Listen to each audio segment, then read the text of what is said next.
Hi, I'm back. Wait a minute.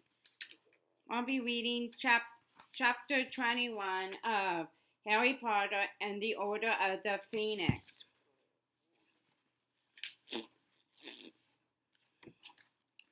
Chapter 21 The Eye of the Snake. Hermione plowed her way back to Hagrid's cabin through 2 feet of snow on Sunday morning. Harry and Ron wanted to go with her, but the mountain of homework had reached an alarming height again, so they grudgingly remained in the common room, trying to ignore the gleeful shouts drifting up from the grounds outside, where students were enjoying themselves skating on the frozen lake, tobogganing, and worst of all, bewitching snowballs to zoom up to Gryffindor Tower and rap hard on the windows. Oh, why? Bellowed Ron, finally losing patience and sticking his head out of the window. I am a prefect, and if one more snowball hits this window, ouch! He withdrew his head sharply, his face covered in snow. It's Fred and George, he said bitterly, slamming the window behind him. Git! Hermione returned from Hagrid's just before lunch, shivering slightly, her robes damp to the knees. So's the one looking up when she entered. Got all his lessons planned for him? Well, I tried, she said dully, sinking into a chair beside Harry. She pulled out her wand and gave it a complicated little wave so that hot air steamed out of the tip. She then pointed this at her robes, which began to steam as they dried out. He wasn't even there when I arrived. I was knocking for at least half an hour, and then he came stumping out of the forest. Harry groaned. The Forbidden Forest was teeming with the kind of creatures most likely to get Hagrid the sack. Was he keeping in there? Did he say? Asked Harry. No, said Hermione miserably. He says he wants them to be a surprise. I tried to explain about Umbridge, but he just doesn't get it. He kept saying nobody in their right mind would rather study KNARLS than CHIMAERAS. Oh, I don't think he's got a CHIMAERA, she added, at the appalled look on Harry and Ron's faces. But that's not for lack of trying. From what? From what? He said about how hard it is to get eggs. I don't know how many times I told him he'd be better off following Grubby Plank's plan. I honestly don't think he listened to half of what I said. He's in a bit of a funny mood, you know. He still won't say how he got all those injuries.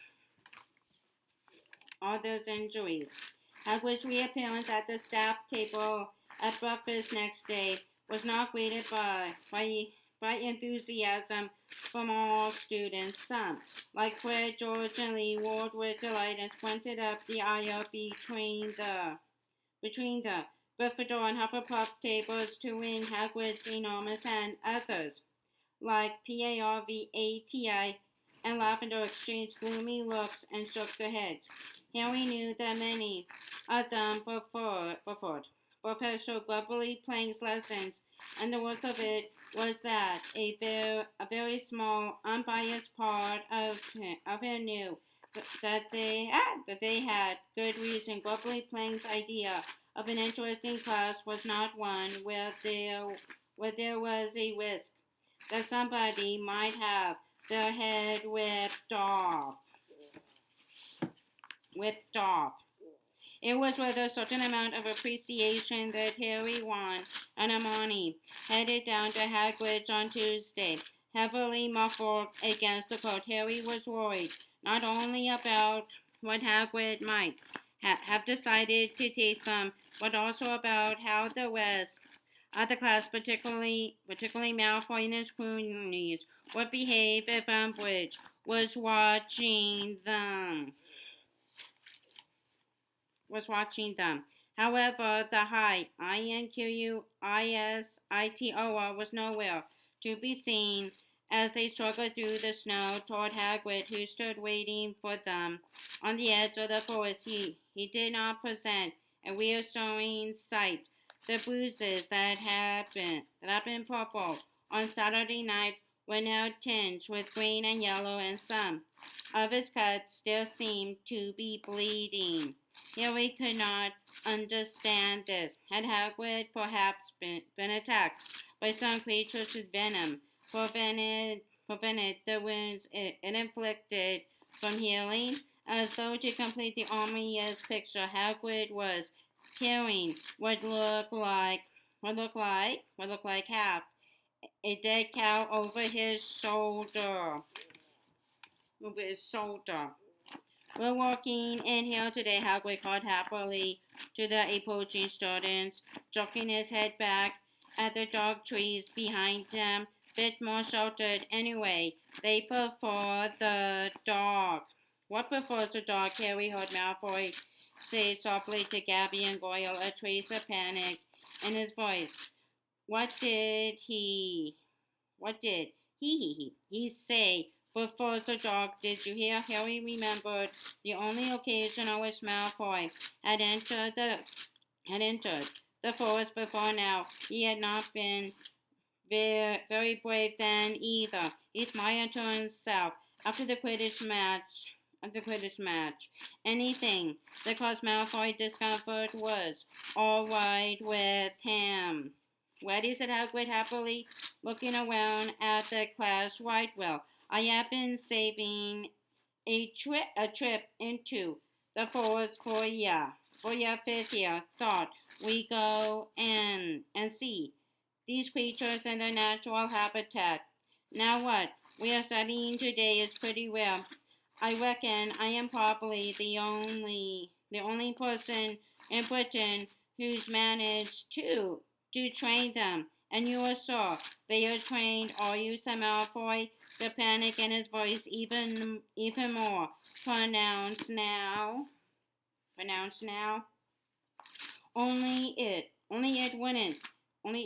It wouldn't be the first time you brought riot stuff to class, would it? The Slytherins murmured agreement, and a few Gryffindors looked as though they thought Malfoy had a fair point too. Of course they are trained, said Hagrid, scowling and boosting the dead cow a little higher on his shoulder. So what happened to your face then? Demanded Malfoy. Mind your own business, said Hagrid angrily. Now if you have finished asking stupid questions, follow me. He turned and strode straight into the forest. Nobody seemed much disposed to follow. Harry glanced at Ron and Hermione, who sighed but nodded, and the three of them set off after Hagrid, leading the rest of the class.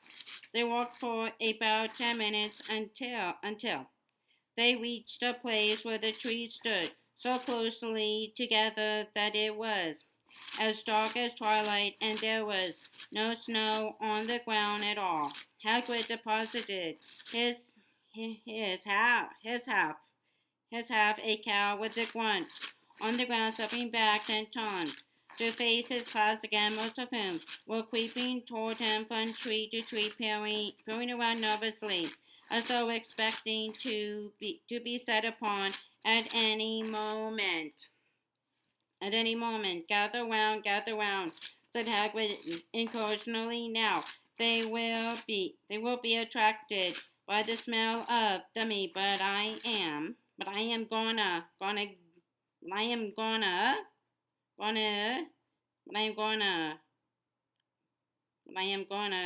get them a call anyway, 'cause they would like to know it's me. Eton shook his shaggy head to get the hair out of his face and gave an odd, shrieking cry that echoed through the dark trees like to call us some spontaneous bird. Nobody laughed. Most of them looked too scared to make a sound.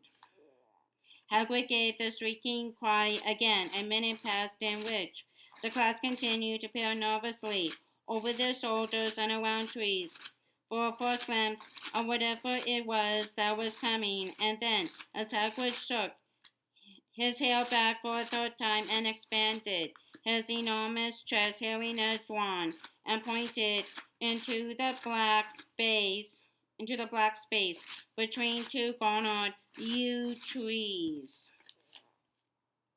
Yew trees. A pair of blank white, shining eyes were glowing larger through the gloom, and a moment later the dragon's face, neck, and then skeletal body of a great black winged horse emerged from the darkness. It surveyed the class for a few seconds, swishing its long black tail, then bowed its head and began to tear flesh from the dead cow with its pointed fangs. A great wave of relief broke over Harry. Here at last was proof that he had not imagined these creatures, that they were real. Hagrid knew about them too. He looked equally at Ron. But Ron was still staring around into the trees, and after a few seconds he whispered, "Why doesn't Hagrid call again?" Most of the rest of the class were wearing expressions as confused and nervously expectant as Ron's, and were still gazing everywhere but at the horse standing feet from them. There were only two other people who seemed to be able to see them. A stringy Slytherin boy standing just behind Goyle was watching the horse eating with an expression of great distaste on his face, and Neville, whose eyes were following the swift progress of the long black tail.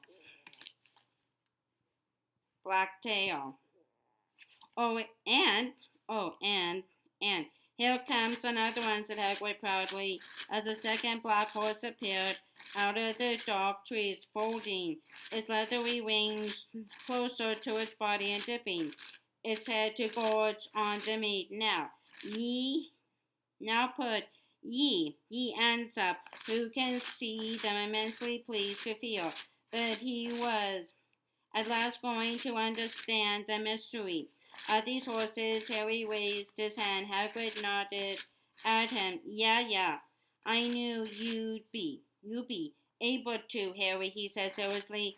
And you too, Neville. And, excuse me, said Malfoy in a sneering voice, but what exactly are we supposed to be seeing? For answer, Hagrid pointed at the cow cactus on the ground. The whole class stared at it for a few seconds. Then several people gasped and PARVATI squealed. Harry understood why. Bits of flesh stripping themselves away from the bones and vanishing into thin air had to look very odd indeed. What's doing it? PARVATI demanded in a terrified voice, retreating behind the nearest tree. What's eating it? THESTRALS, said Hagrid proudly, and Hermione gave a soft "oh" of comprehension at Harry's shoulder. Hogwarts has got a whole herd of them in here now. Who knows? But they are really unlucky, interrupted PARVATI, looking alarmed. They are supposed to bring all sorts of horrible misfortune on people who see them. Professor TRELAWNEY told me once, No, no, no, said Edward, chuckling. That's just superstition. That is, they aren't unlikely. They are dead. They are dead, clever, and useful, of course. This lot don't get a lot of work. It's mainly just pulling the score. Carriages. Unless Dumbledore's taken a long journey and don't want to APPARATE. And here's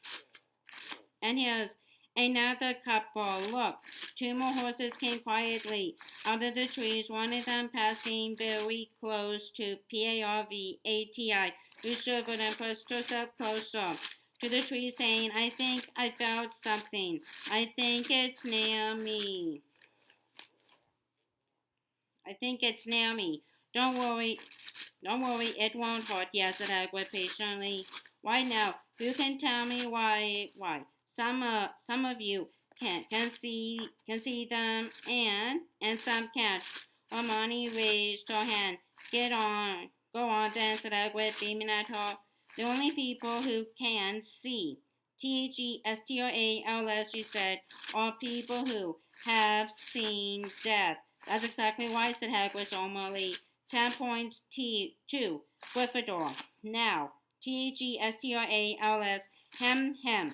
Professor Umbridge, otherwise she was standing a few feet away from Harry, wearing her green hat and cloak again, her clipboard at the ready. Hagrid, who had never heard Umbridge's fake cough before, was gazing in some concern at the closest TGSTRAL, evidently under the impression that it had made the sound.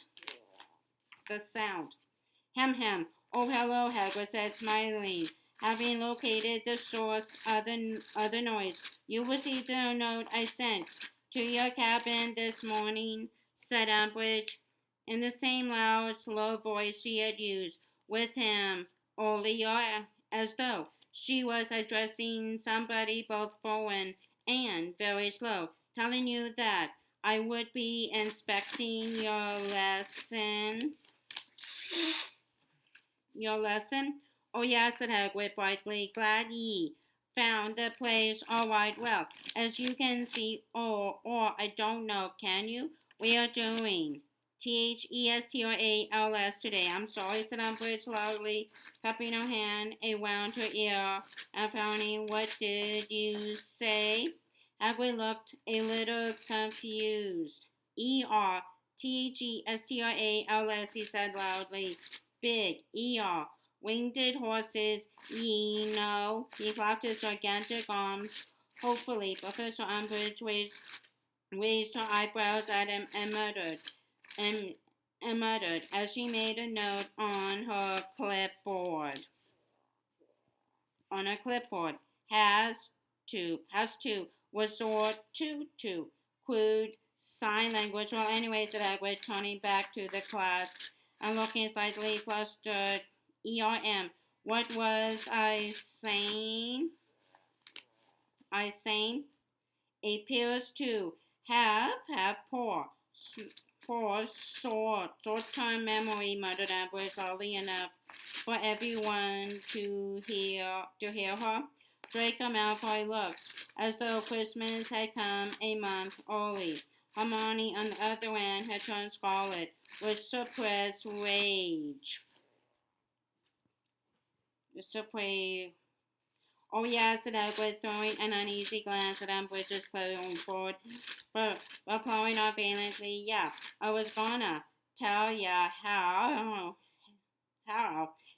we came. Got a hard, yeah. So it started off with a male and five females. This one, he patted the first horse to have appeared Nemo, Tenebous, he's my special favorite. First one born here In the forest. In the forest. Are you aware, Umbridge said loudly, interrupting him, that the Ministry of Magic has classified THESTRALS as dangerous? Harry's heart sank like a stone, but Hagrid merely chuckled. Merely chuckled. THESTRALS aren't dangerous. All right. They might take a bite out of you if ye really annoys them. Show signs of pleasure at idea of violence, muttered Umbridge, scribbling on a clipboard again. No, come on, said Hagrid, looking a little anxious now. I mean, a dog will bite if ye bait it, won't it? But THESTRALS have just got a bad reputation because of the death thing. People used to think they were bad omens, didn't they? Didn't they? Just didn't understand, did they? Did they? Umbridge did not answer. She finished writing her last note, then looked up at Hagrid and said again very loudly and slowly, "Please continue teaching as usual. I am going to walk." She mind walking. Malfoy and Pansy Parkinson were having silent fits of laughter among the students. She pointed around at individual members of the class and asked them questions. She pointed at her mouth to indicate talking.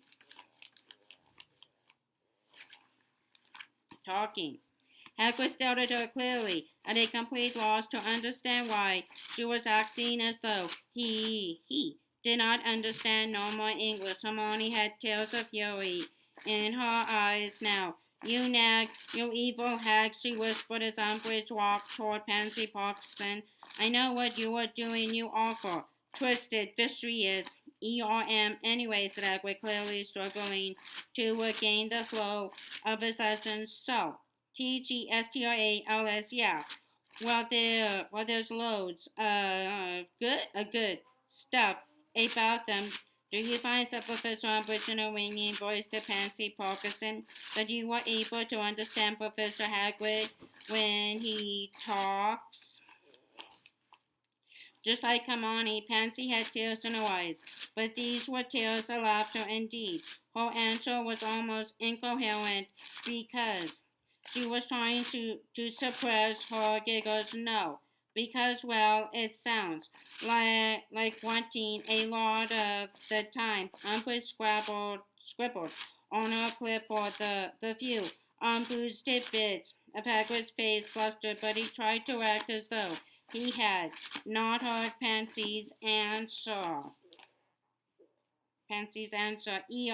Yeah, good stuff about THESTRALS. Well, once they are tame like this lot, you will never be lost. Again, amazing sense of direction. Just tell them where ye want to go.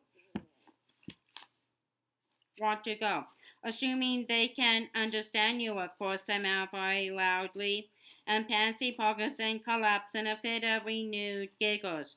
Professor Umbridge smiled indignantly at them, and then turned to Neville. "You can see the THESTRALS long bottom, can you?" she said. Neville nodded. "Whom did you see die?" she asked, her tone indifferent. My granddad," said Neville. "And what do you think of them?" she said, waving her stubby hand at the horses, who by now had stripped a great deal of the carcass down to bone. Eeyore answered Neville nervously with a glance at Hagrid. "Well, they are okay. Students are too intimidated to admit they are frightened," muttered Umbridge, making another note on a clipboard. "No," said Neville, looking upset. "No, I am not scared of them. It's quite All right, said Umbridge, patting Neville on the shoulder with what she evidently intended to be an understanding smile, though it looked more like a leer to Harry. Well, Hagrid, she turned to look up at him again, speaking once more in that loud, slow voice. I think I've got enough to be getting along with. You will receive C mind, taking taking something from the air in front of her. The results of your inspection, she pointed at the clipboard in 10 days' time. She held up 10 stubby little fingers then, her smile wider and more toad-like than ever before beneath her green hat. She bustled from the mist, leaving Malfoy and Pansy Parkinson in fits of laughter, Hermione actually shaking with fury, and Neville looking confused and upset.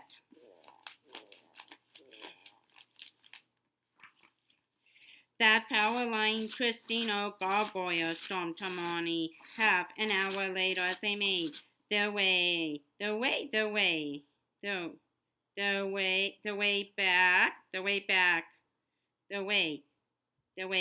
back up to the castle through the channels they had made earlier in the snow. You see what she's up to? It's her thing about half-breeds. All over again, she's trying to make out Hagrid's some kind of dim-witted troll just because he had a giant, giantess for a mother, and oh, it's not fair. That really wasn't a bad lesson at all. I mean, all right, if it had been. Blast ended SKREWTS again, but THESTRALS are fine. In fact, for Hagrid, they are really good. Umbridge said they are dangerous, said Ron. Well, it's like Hagrid said. They can look after themselves, said Hermione impatiently, and I suppose a teacher like Grubbly Plank wouldn't usually show them to us before any WT level. But well, they are very interesting, aren't they? The way some people can see them and some can't. I wish I could. Do you, Harry asked her quietly. She looked horror-struck. Oh, Harry, I'm sorry, no. Of course I don't. That was a really stupid thing to say. It's okay, he said quickly. Don't worry. I'm surprised so many people could see them, said Ron. 3 in a class? Yeah, Weasley. We were. Just wondering, said a malicious voice nearby, unheard by any of them in the muffling snow. Malfoy, Dobby, and Goyle were walking along right behind them. Do you reckon if you saw someone snuff it, you'd be able to see the Quaffle better. He, Pappy, and Goyle roared with laughter as they pushed past on their way to the castle and then broke into a chorus of Weasley is our king. Ron's ears turned scarlet. Ignore them. Just ignore them, intoned Hermione, pulling out her wand and performing the charm to produce hot air again so that she could melt them an easier path through the untouched snow between them and the greenhouse. December arrived, bringing with it more snow and a positive avalanche of homework for the 5th year's Ron, and Hermione's perfect duties also became more and more onerous as Christmas approached.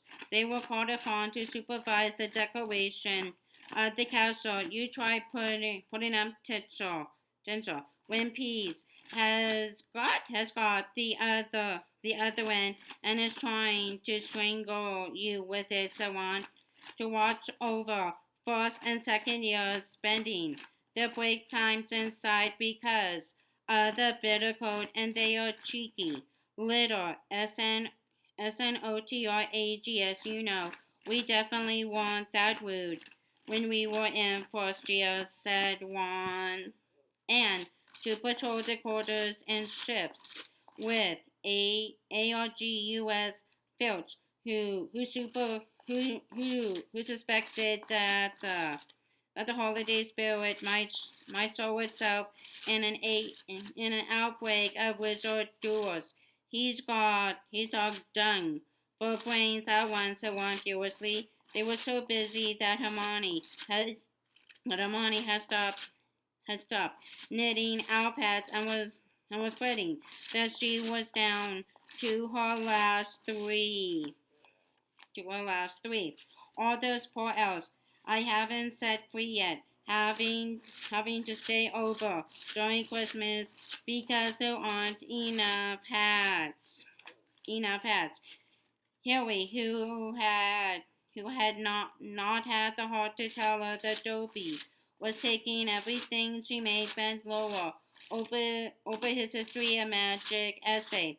In any case, he did not want to think about Christmas. For the first time in his school career, he very much wanted to spend the holidays away from Hogwarts between his Quidditch band and worry about whether or not Hagrid to be put on was going to be put on probation. He felt highly resentful toward the place at the moment. The only thing he really looked forward to were the DA meetings, and they would have to stop over the holidays, as nearly everybody in the DA would be spending the time with their families. Hermione was going skiing with her parents, something that greatly amused Ron, who had never before heard of Muggles strapping now narrow strips of wood to their feet to slide down mountains. Ron, meanwhile, was going home to the burrow. Harry endured several days of jealousy before Ron said in response to Harry asking how Ron was going to get home for Christmas. But you are coming too, didn't I say? Mom wrote and told me to invite you weeks ago. Hermione rolled her eyes, but Harry's spirit soared.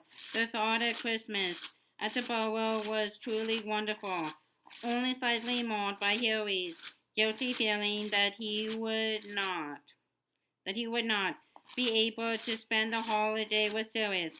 He wondered whether he could possibly persuade Miss Weasley to invite his grandfather for the festivities too.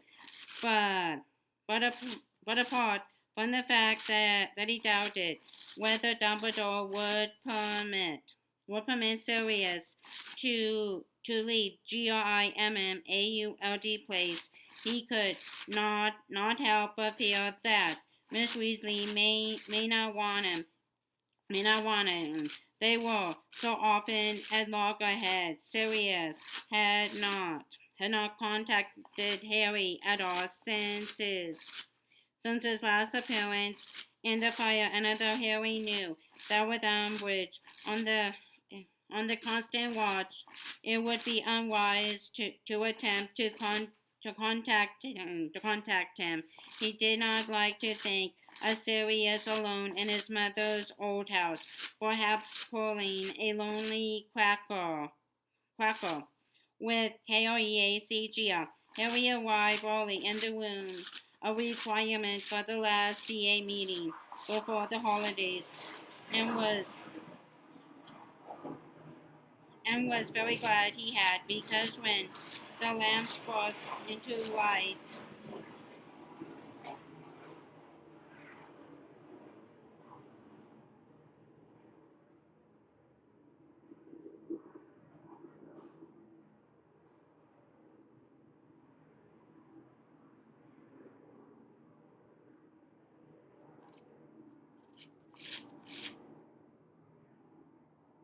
until he saw that Dobie had taken it upon himself to decorate the place for Christmas.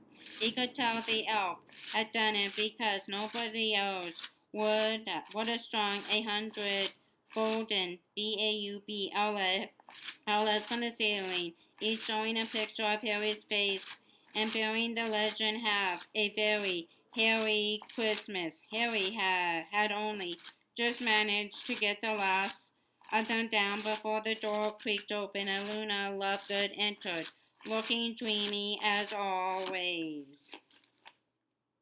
As always. "Hello," she said vaguely, looking around at what remained of the decorations. "These are nice. Did you put them up?" "No," said Harry. "It was Dobie, the house elf." "Mr. Doe," said Luna, dreamily pointing at a large clump of ripe berries. Plays almost over Harry's head. He jumped out from under it. "Good thinking," said Luna, very seriously. "It's often infested with Nargles." Harry was saved the necessity of asking what Nargles were by the arrival of Angelina, Katie, and Alicia. All three of them were breathless and looked very cold. "Well said, Angelina," Dudley, pulling off her cloak and throwing it into a corner. "We have replaced you." "Replace me?" said Harry blankly. "You, Fred and Georgie," said impatiently. "We have got another seeker." "Who?" said Harry quickly. "Ginny Weasley," said Katie. Harry gaped at her. "Yeah, I know," said Angelina, pulling out her wand and flexing her arm, but she's pretty good actually. "Nothing on you, of course," she said, throwing him a very dirty look. But as, we can't have you." Harry bit back the retort he was longing to utter. Did she imagine for a second that he did not regret his expulsion from the team a 100 times more than she did? "And what about the beaters?" he asked, trying to keep his voice even. "Andrew, K-E, said Alicia without enthusiasm, "and Jack Slaughter. Neither of them are brilliant, but compared with the rest of the idiots who turned up, the arrival of Ron, Hermione, and Neville brought this depressing discussion to an end, and within 5 minutes the room was full enough to prevent him seeing Angeli and a Potface's burning were for looks. "Okay," he said, calling them all to order. "I thought this evening we should just go over the things we have done so far, because it's the last meeting before the holidays, and there's no point starting anything new right before a 3-week break. "We are not doing anything new," said Zacharias Smith in a disgruntled whisper loud enough to carry through the room. "If I known that, I wouldn't have come. We are all really sorry." "Harry didn't tell you then," said Fred loudly. Several people snickered. Harry saw Cho laughing and felt the familiar swooping sensation in his stomach, as though he had missed a step going downstairs.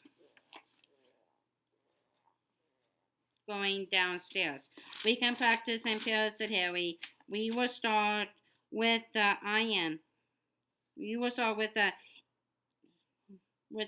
impediment jinx just for 10 minutes.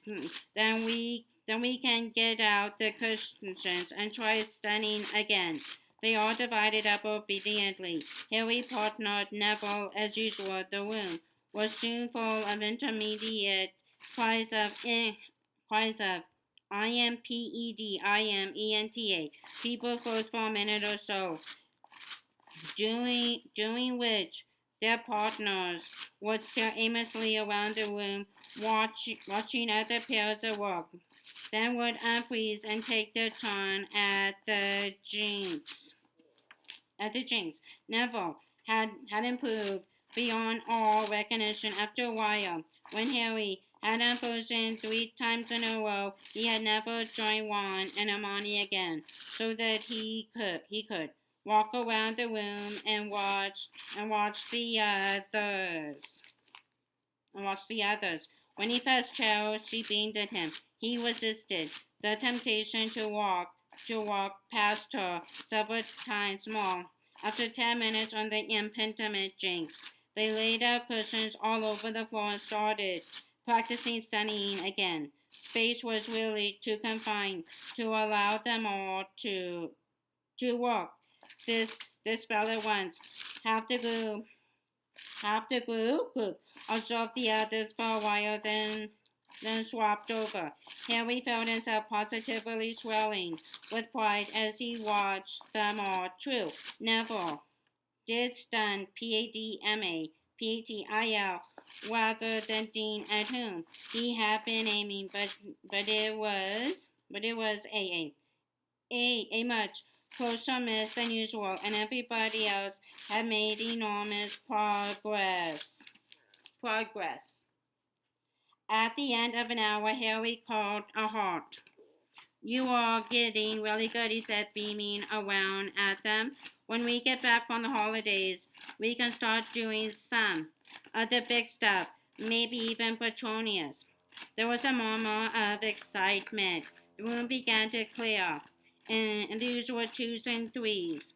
Most people wished Harry a happy Christmas as they went, feeling cheerful. He collected up the cushions with Ron and Hermione and stacked them neatly away. Ron and Hermione left before he did. He hung back a little because Cho was still there, and he was hoping to receive a Merry Christmas from her.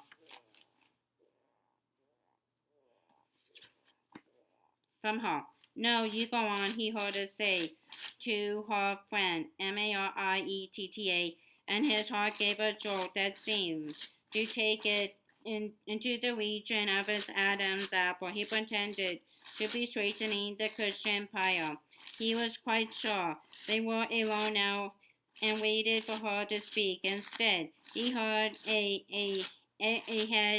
hearty sniff. He turned and saw Charles standing in the middle of the room, tears pouring down her face. What? WHA. He didn't know what to do. She was simply standing there, crying silently. "What's up?" he said feebly. She shook her head and wiped her eyes on her sleeve. "I'm sorry," she said thickly.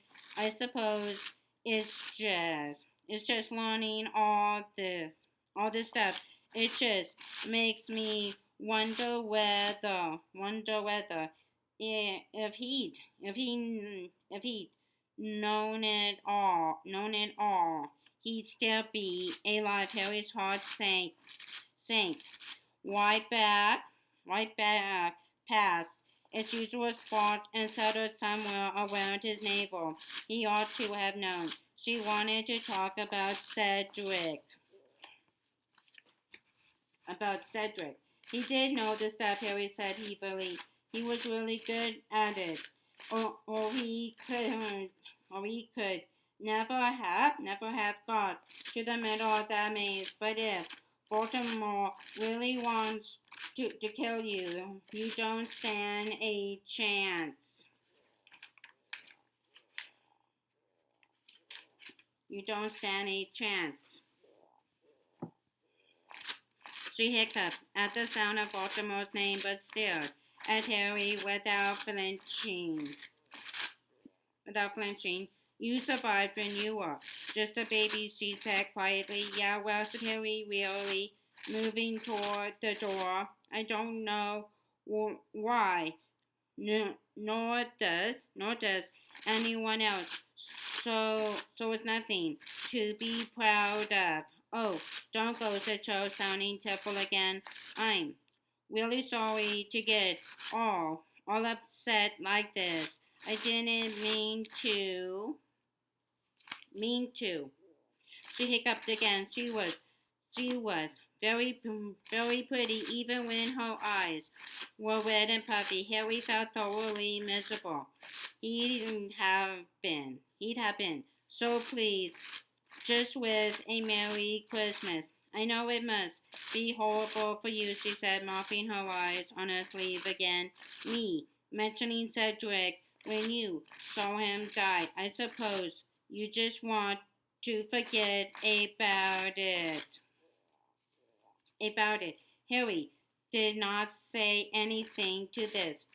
It was quite true, but he felt heartless saying it. You are really good teacher, said Chow with a watery smile.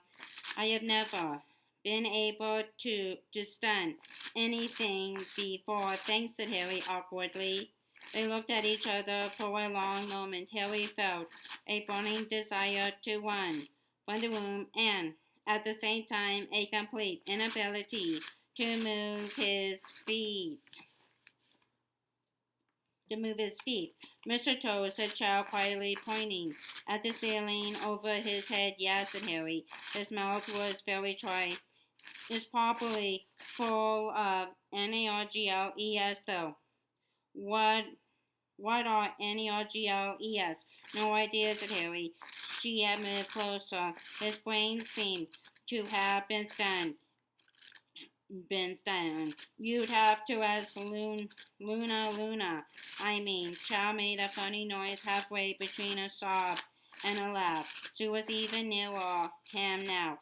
He could have counted the freckles on her nose. I really like you, Harry. He could not think. A tingling sensation was spreading throughout him, paralyzing his arms, legs, and brain. She was much too close. He could see every tear clinging to her eyelashes. He returned to the common room half an hour later to find Hermione and Ron in the best seats by the fire. Nearly everybody else had gone to bed. Hermione was writing a very long letter. She had already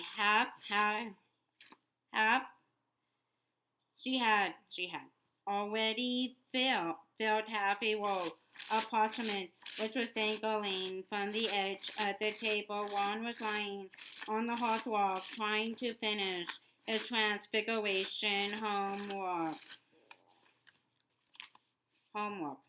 What kept you? He asked as Harry sank into the armchair next to Hermione's. Harry did not answer. He was in a state of shock.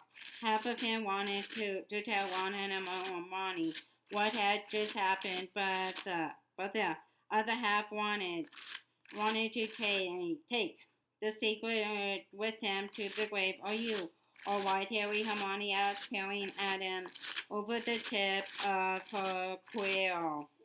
Harry gave a half-hearted shrug. In truth, he didn't know whether he was all right or not. What's up, said Ron, boosting himself up on his elbow to get a clearer view of Harry. What's happened? What's happened? Harry didn't quite know how to set about telling them, and still wasn't sure whether he wanted to. Just as he had decided not to say anything, Hermione took matters out of his hands. Is it Cho? She asked in a businesslike way. Did she corner you after the meeting?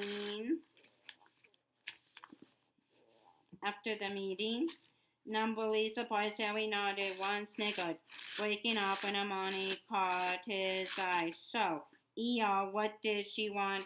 He asked in a more casual voice. Harry began rather hoarsely. He cleared his throat and tried again. Did you kiss? Asked Hermione briskly. Ron sat up so fast that he sent his ink bottle flying all over the rug. Disregarding this completely, he stared avidly at Harry. Well, he demanded. Harry looked from Ron's expression of mingled curiosity and of mingled curiosity and hilarity to Hermione's slight frown and nodded. H.A. Ron made a trumpy gesture with his fist and went into a raucous peal of laughter. That made several timid looking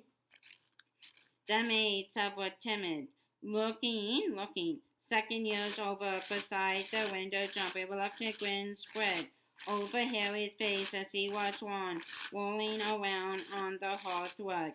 Hermione gave Ron a look of deep disgust and returned to her letter. Well, Ron said, finally looking up at Harry, how was it? Harry considered for a moment. Wet, he said truthfully. Ron made a noise that might have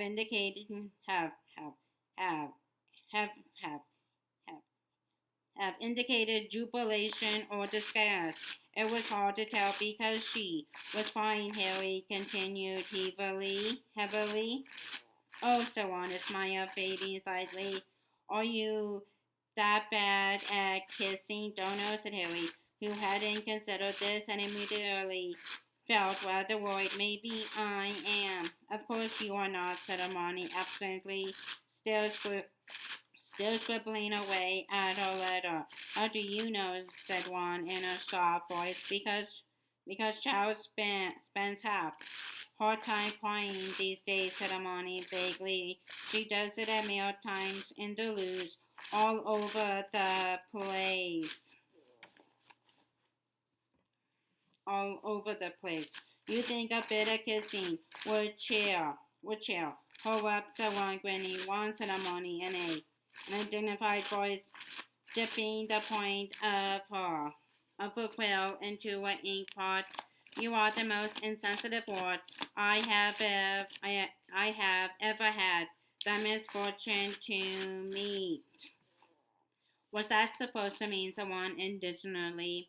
What sort of person cries? Why are someone's kissing them? Yes, said Harry, slightly desperately. Who does? Hermione looked at the pair of them with an almost pitying expression on her face.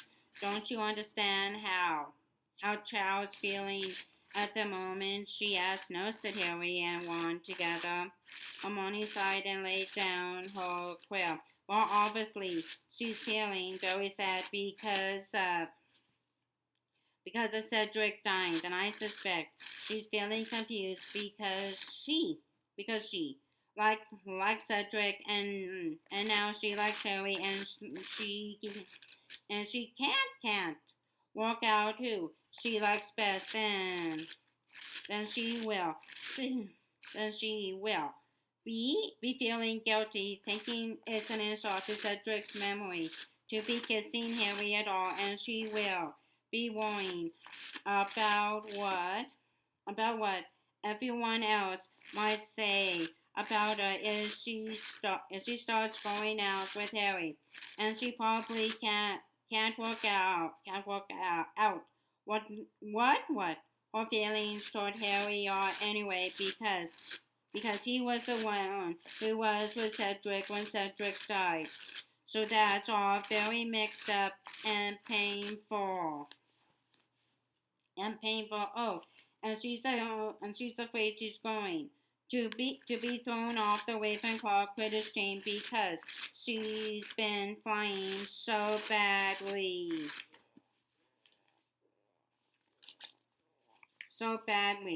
A slightly stunned silence greeted the end of the speech. Then Ron said, one person can't feel all that at once, they'd explode. Just because you have got the emotional range of a teaspoon doesn't mean We all have, said Amani nasally, picking up her quill again. Her quill again. She was the one who started it, said Harry. I wouldn't have. She just sort came at me, and next thing, she's crying all over me. I didn't know what to do. Don't blame you. Don't blame you, mate, said one, looking alarmed at the very thought. At the very thought.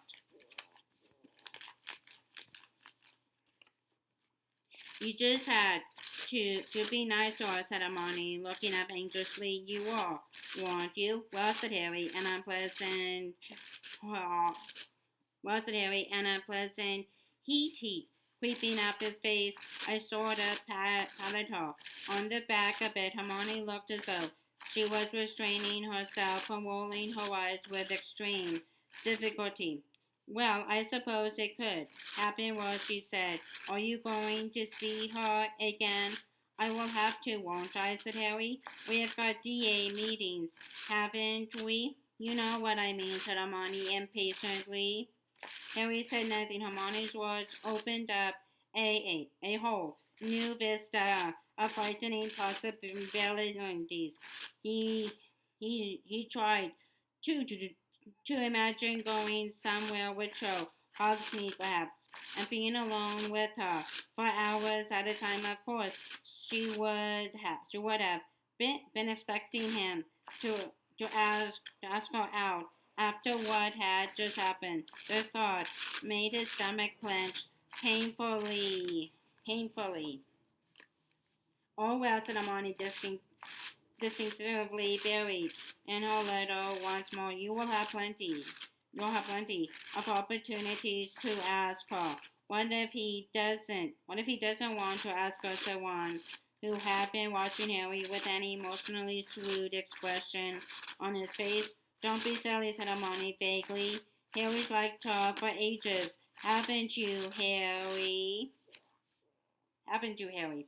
He did not answer. Yes, he had liked Cho for ages, but but whenever he had imagined a scene involving the two of them, it had always featured a child who was enjoying herself, as opposed to a child who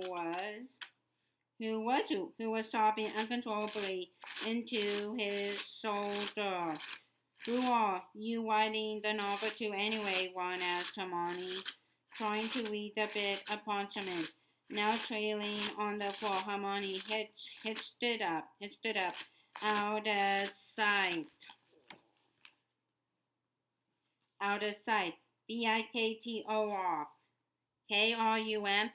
How many other Viktor do we know? Do we know? Ron said nothing but looked disgruntled.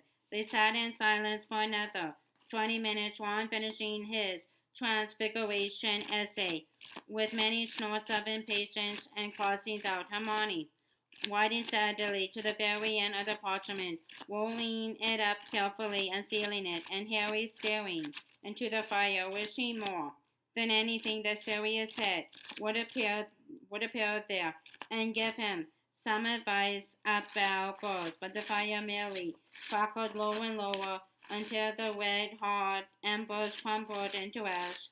And looking around, Harry saw that they were yet again the last in the common room. Well, night, said Hermione, yawning widely, and she set off up the girls' staircase. What does she see in Krum? Ron demanded as he and Harry climbed the boys' stairs, resolutely considering the matter. I suppose he's older, isn't he? And he's an international Quidditch player, yeah. But apart from that, so on sounding aggravated, I mean, he's a grouchy git, isn't he? Isn't he? Big grouchy, yes, said Harry, whose thoughts were still on Cho. They pulled off the robes and put on pajamas in silence. Dean, Seamus, and Neville were already asleep. Harry put his glasses on his bedside table and got into bed, but did not pull the hangings, but did not pull the hangings closed around his four-poster. Instead, he stared at the patch of starry sky visible through the window next to Neville's bed. If he had known this time last night, that in 24 hours time, he would have kissed Chow Chang. I grunted one from somewhere to his right. Nice, said Harry. Maybe next time, if there was a next time, she'd be a bit happier. He ought to have asked her out. She had probably been expecting it and was now really angry with him. Or was she lying in bed still crying about Cedric?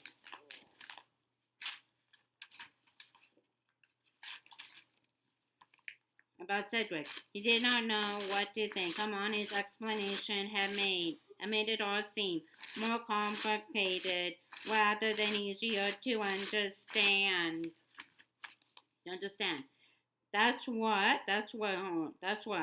they should teach us here, he thought, turning over onto his side. Helga's brains work. It'd be more useful than the recitation anyway. Neville snuffled in his sleep. An owl hooted somewhere out in the night. Harry dreamed he was back in the DA room. Chow was accusing him of lying or there under false pretenses. Said that he had promised her 150 chocolate bar cards if she showed up. Harry protested. Chow shouted, Cedric gave me loads of chocolate bar cards. Look, and she pulled out fistfuls of cards from inside the rose and threw them into the air, and then turned into Hermione, who said,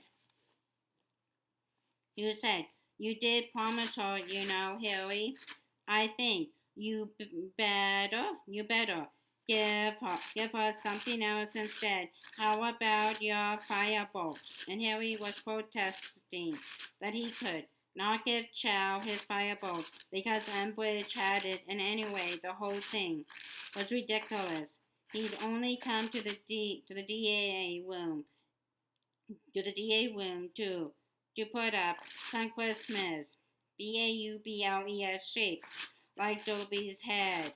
The dream changed. His body felt smooth, powerful, and flexible. He was gliding between shiny metal bars across dark, cold stone. He was flat against the floor, sliding along on his belly. It was dark, yet he could see objects around him shimmering in strange, vibrant colors. He was turning his head. At first glance, the corridor was empty, but no, a man was sitting on the floor ahead, his chin drooping onto his chest, his outline gleaming in the dark. Harry put out his tongue. He tasted the man's scent on the air. He was alive, but drowsy, sitting in front of a door at the end of the corridor. Harry longed to bite the man, but he must master the impulse. He had more important work to do. But the man was stirring. A silvery cloak fell from his legs as he jumped to his feet, and Harry saw his vibrant blurred outline, towering above him, saw a wand withdrawn from a belt. He had no choice. He wheeled high from the floor and struck once, twice, 3 times, plunging his fangs deeply into the man's flesh, feeling his ribs splinter beneath his jaws, feeling the warm gush of blood. of blood. The man was yelling in pain. Then he fell silent. He slumped backward against the wall. Blood was spattering onto the floor. His forehead hurt terribly. It was aching fit to burst. Harry, Harry! He opened his eyes. Every inch of his body was covered in icy sweat. His bed covers were twisted all around him like a straitjacket. He felt as though a white hot poker was being applied to his forehead. Harry! One was standing over him, looking extremely frightened.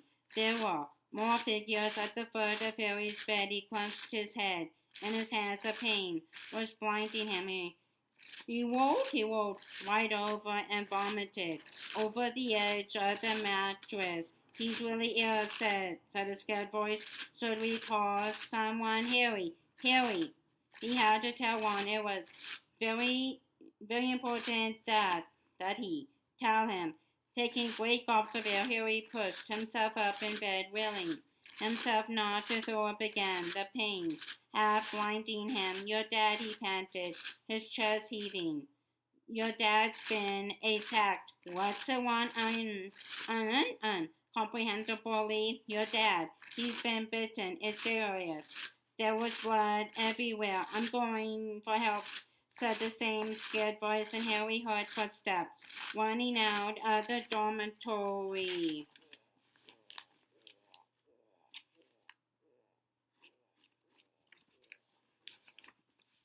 Harry made someone certainly you. You were just dreaming, no, said Harry curiously. It was crucial. The one understand. It wasn't a dream, not an ordinary dream. I was there. I saw it. I did it. I did it.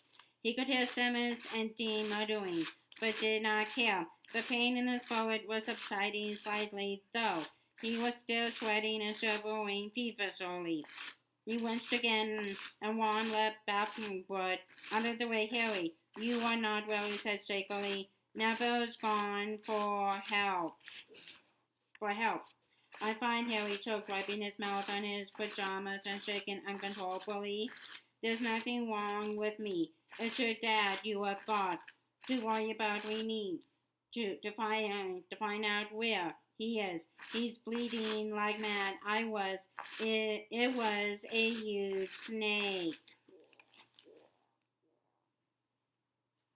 It was a huge snake. He tried to get out of bed, but Ron pushed him back into it. Dean and Seamus were still whispering somewhere nearby. Whether 1 minute past or 10, Harry did not know. He simply sat there shaking, feeling the pain recede very slowly from his skull. Then there were hurried footsteps coming up the stairs, and he heard Neville's voice again. Over here, Professor. Professor McGonagall came hurrying into the dormitory in her tartan dressing gown, her glasses perched lopsidedly on the bridge of her bony nose. What is it, Potter? Where does it hurt? He had never been so pleased to see her. It was a member of the Order of the Phoenix he needed now, not someone fussing over him and prescribing useless potions. It's Ron's dad, he said, sitting up again. He's been attacked by a snake, and it's serious. I saw it happen. What do you mean you saw it happen, said Professor McGonagall, her dark eyebrows contracting. I don't know. I was asleep, and then I was there. You mean you dreamed this? No, said Harry angrily. Will none of them understand? I was having a dream at first about something completely different, something stupid, and then this interrupted it. It was real. I didn't imagine it. Mr. Weasley was asleep on the floor, and he was attacked by a gigantic snake. There was a load of blood. He collapsed. Someone's got to find out where he is. Where he is. Professor McGonagall was gazing at him through her lopsided spectacles, as though